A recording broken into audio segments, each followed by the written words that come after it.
And when we come back, John Robbie will be joining us. Also, Barry Honan. Don't forget, we've got the big match tonight, combined provinces against the South African side. That is coming around about 9 o'clock. Dan Retief and more of Nasport. Stay with us. Yes, indeed. Okay. Down in Munster, it's always a hard game for a touring side, and they've picked 8 Munster players in the provinces side, so it'll be a hard physical game. And sitting on my left, we have an Australian gentleman, a former Australian or Wallaby centre, and now he calls him a producer of multimedia coaching. Before we get to him, though, his name is Barry Honan. Let's have a little look at what Barry's been doing here in South Africa, and he was at Affis earlier on this week. All right, Barry, you say welcome to Boots and All. Just tell us what you were doing here at Affis. Thanks very much, Darren. Well, I'm actually over here to do a number of presentations at the invitation of the various unions here in South Africa. But while I was in Pretoria, I'd previously had the opportunity to do some work with the Afrikaner Boys High School lads, and they invited me to go back for another session. So that's just a bit of a snippet of a training session we had with the Afrikaner Boys backline, who I've got to say I was very, very impressed with. Their skill level was unbelievably high. Okay, so basically, what was the purpose of your trip here? Just pure coaching, or is it coaching with a difference? It's a bit of both. My partner David Ellis, who's a Kiwi now living in Brisbane, and myself, over the last 2 years have developed a multimedia rugby coaching program, which is quite unique right now. It's really a database. It's like an Encyclopedia Britannica, which has about 350 drills and exercises in it. It has 170 movies, about 90,000 words, and it's a fairly comprehensive coaching package. And if we get the opportunity in a moment, I'll be able to show viewers just briefly how it operates. We can do it right now. We're ready to go. So if we can get take into us through it. Yeah, that's okay. Fine.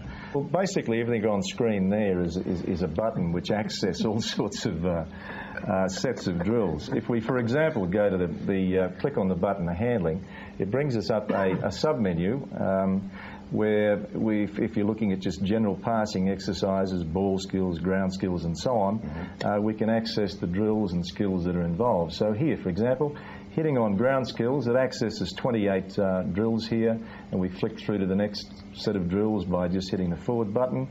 Down the bottom here, you'll see that there's a little movie button. If it says movie, it means exactly that. It's probably not a bad thing that we've hit this one, because the actual demonstration here is by Afrikaner Boys High School, actually, when I was here 2 years ago conducting some coaching sessions. So we just have, this is the sort of thing, how it works and how the program operates. Basically, as I said, there's 170 movies in here.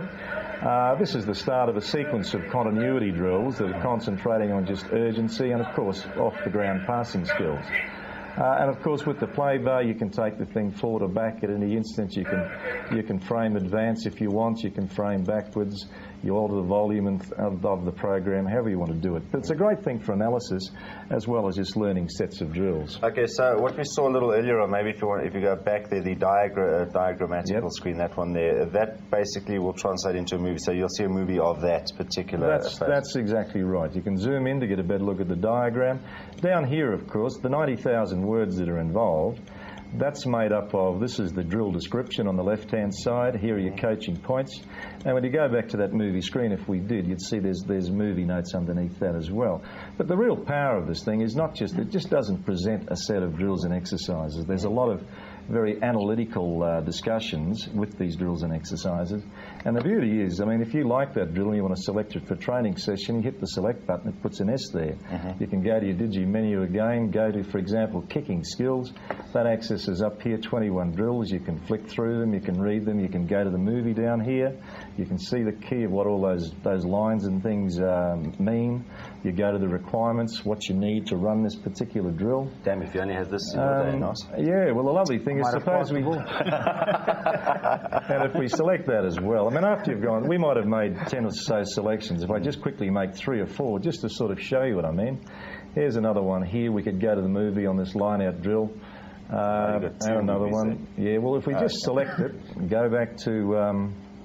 go to defence, for example, pick defence drills, go through a whole... And the movies that are on this, by the way, they're not just featuring teams from Brisbane. We have the Western Stormers, we have the Scottish national team, we have the Wallabies, we have the Queensland women's rugby team, we have schools, we have clubs. So it's very much a global product. It's not something pushed from Brisbane, but it's global. But how did you sort of select the particular clips to suit what you wanted? I mean... Yeah. Well, it wasn't so much a matter that I've sort of died and gone to rugby heaven in some ways. In the last 3 years, I've been very lucky. Ellis Park, I'm right here. Actually, don't talk about Ellis Park. I was here in '69 when we got flogged, so I don't even want to talk about that. We've got time. But no, I've been very lucky because I get invitations to travel around the world and act as an advisor, particularly in the area of back play, which is probably my forte, and conducting coaching clinics. So in being able to do that, it's giving me the opportunity to put together a whole heap of training footage, which basically my partner and myself have pulled together to produce this program. And if I can just finish by showing you this, those selections we made there, the beauty of this thing is once you've made your selections, you hit the view the selection button, and what happens now, you bring up the thumbnail of just those ones that you've picked. So you could go through this originally, make 10 or 12 selections, fine-tune it by deselecting one you don't want.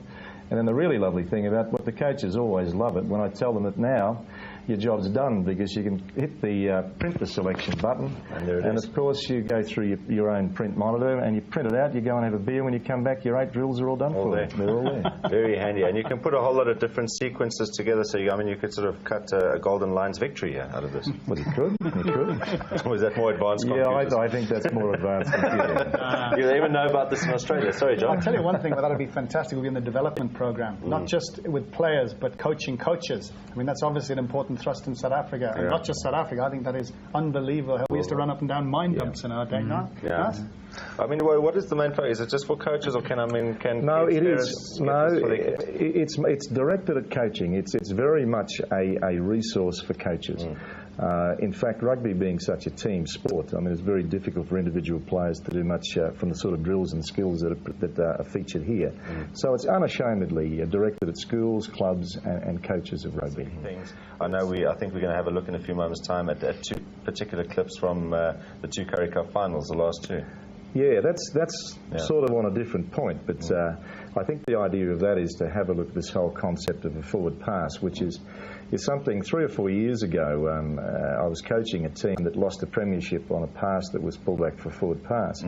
And as an old physics and maths teacher, I was absolutely totally upset by the incident because it really wasn't a forward pass. I could not convince anybody after the game, the referee particularly, that he'd made a mistake. So I vowed and declared that one day I'd produce a video that would actually show exactly what a forward pass was. So anyway, that video has been done in conjunction with the Queensland Rugby Union. I'm thankful to say that the majority of referees in Australia really do understand the concept. Now, I didn't bring the video to South Africa with me, but I was asked for the program to do a little bit on that. So we did a little bit of footage to that at Uffy's yesterday. Okay, we're going to have a look at some of it. And we can have a look at that. I think we'll see if we can get the point across. All right. There we go.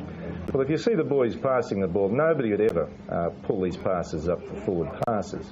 But are they forward passes? And quite rightfully so. No, they're not forward passes. But the point is, people have to understand what a forward pass is. If we ran around Johannesburg today and asked 20 people what a forward pass was, you'd find that you'd get the answer either somebody passes it to somebody who's in front of them, and they obviously weren't in front, or they'd say that it's a pass where the ball goes forward. Now, the interesting thing is, the first thing that people have got to get out of their minds is the fact that a forward pass is not a pass where the ball goes forward. Because those passes you just saw there, which were obviously not forward passes, the ball went forward on 2 or 3 occasions. And if we can see a little bit of footage now where we put some lines on the field, you'll get the idea of what we're talking about here. Watch now, as the passer releases the ball, and he's throwing the ball to the receiver, but now the lines enable us to see what actually is happening to the ball in the air. And if we can play that through just a little bit now, you'll see that the ball actually there travelled forward about a metre and a bit. Oh, geez. Okay, now... I know we're going to end up with emails again this week because I know exactly where we're going. Well, I hope so. I really hope so. People use the 10-metre line, the halfway line as lines of reference on passes sometimes, and they can see where... that's well, let me say that the major thrust of this whole point is people have to dispel from their minds the fact that a forward pass is one where a ball goes forward.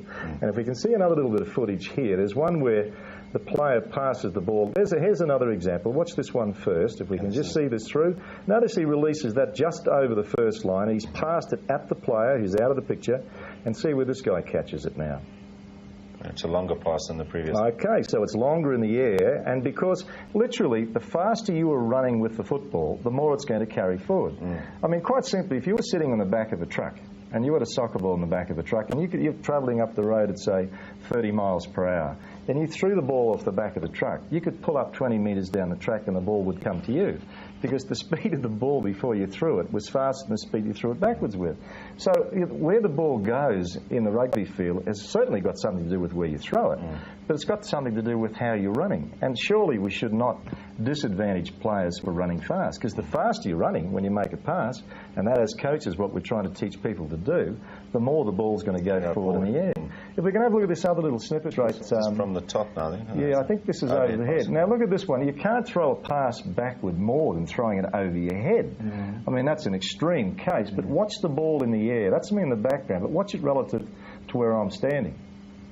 So the ball goes forward. Now, the thing is, that's okay. And if that was in a game situation and those lines weren't there, that would never, ever be pulled up as a forward pass. The thing is, though, let's say we can't really take that back, but I'll just see if there's another wee bit of footage there we can have a look at. I can't take that back, can we, Scotty?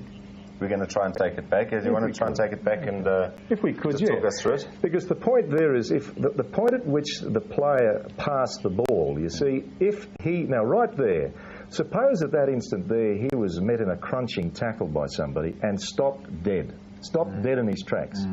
Now he gets stopped dead. So if we can play it, imagine the player stopping there and this guy catching it there. So straight away, you see everybody lost forward pass, because the ball was caught in front of where it was passed. Had he have kept running, it's not a forward pass. So where's this going to go then? I mean, is this going to change the rules? Or are you going to say it depends on the relative position of the players? Well, John, that's interesting because it doesn't change the rule. The law states, if we looked up the law book, the people who wrote the laws knew this. The law for a forward pass states that a forward pass occurs when the player passing the ball throws it in the direction of the opposition's dead ball line.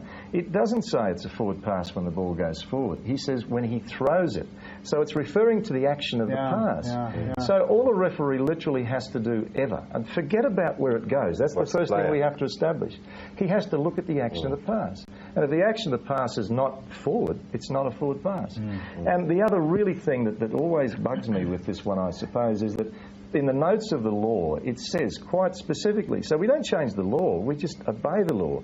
It says, if there's any doubt, the decision must be given to the attacking team. Now, that's in law, but referees don't do that, because when the pressure's on and the crowd gets up in the air, they see the thing going forward, the referee blows his whistle.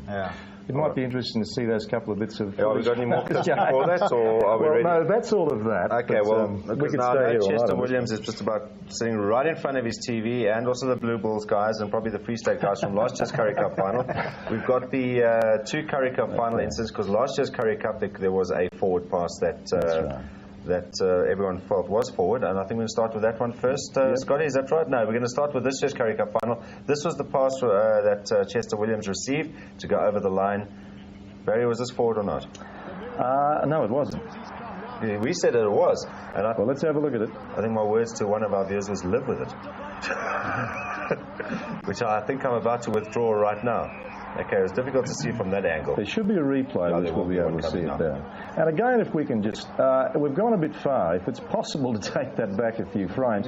Because, see, we're not interested in where the ball goes. That's what we've got to establish. If we're looking at lines and where the ball's going, we've made a mistake. Did he pass it forward or did he not? We're looking at the motion of the hands. And if he didn't pass it forward, it is not a forward pass. We run the tape back. So we can have a quick look at that. It's probably not the best camera angle because we're behind his arms, but have a look at it still.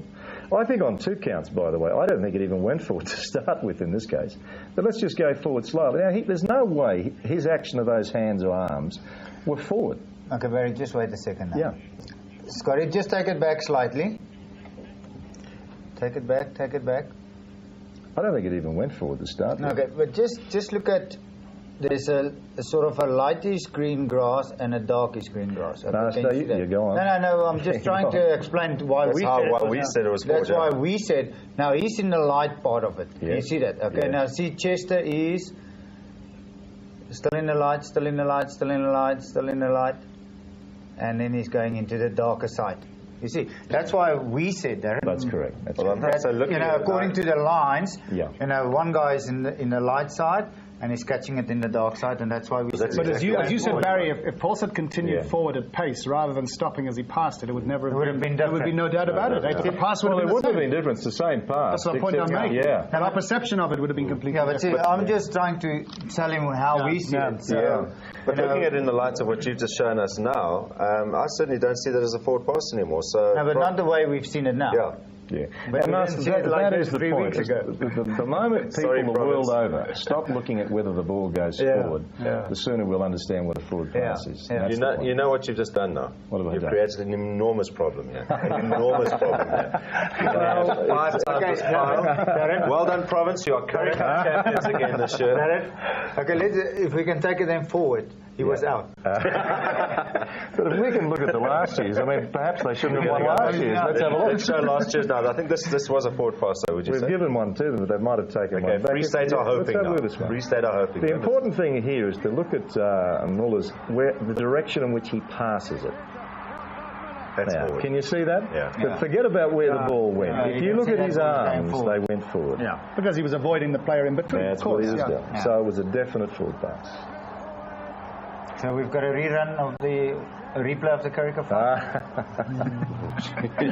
What's been the reaction of the lawmakers to your Oh, look, to be honest with you, John, the very first time I was asked to present that to the Referees Association in Queensland, we would have had about 56 referees present, and there was just this absolute stunned silence. Well, that was our reaction. I think. You can almost hear the cogs thinking, how many times have I called this forward? You know what I mean? But the beauty thing about it is they most of them now accept it and play it, and they don't care about crowd reactions because they know better in So general. intention is the key thing. But It is. But Barry, I think by showing this tonight, I think you also educate the viewer. So now he sort of understands it a little bit more. That's right. Would this be able to be adapted to a game? I mean, obviously you can't decide on a forward pass, but maybe with the tele-ref coming into it now, a try, they can let the movement go and then actually say, okay, I'll refer to it. How quickly would something like this be able to register if a pass is forward or not? Are we talking about a video umpire type thing? Computer. I think they're absolutely essential because, like for that particular law alone, it's such a critical law. Like a lot of people who sort of initially wanted to disagree with what I was saying it was just a minor technical point. But the fact remains, games almost every week get won or lost and a misinterpretation of that. So it's not like whether the ball goes in crooked or straight in a scrum. I mean, usually it determines the results of games. You know, if that pass if that was allowed, that was 5 points minimum. The game was won. A Currie Cup has won. So it's so vital that people understand that point. You're not planning any trips to Pretoria in the next few days, are you? I've been there. Just as well, because What I would like to know, this coaching video or the coaching technology, is that available for England? Yes, it is. For England.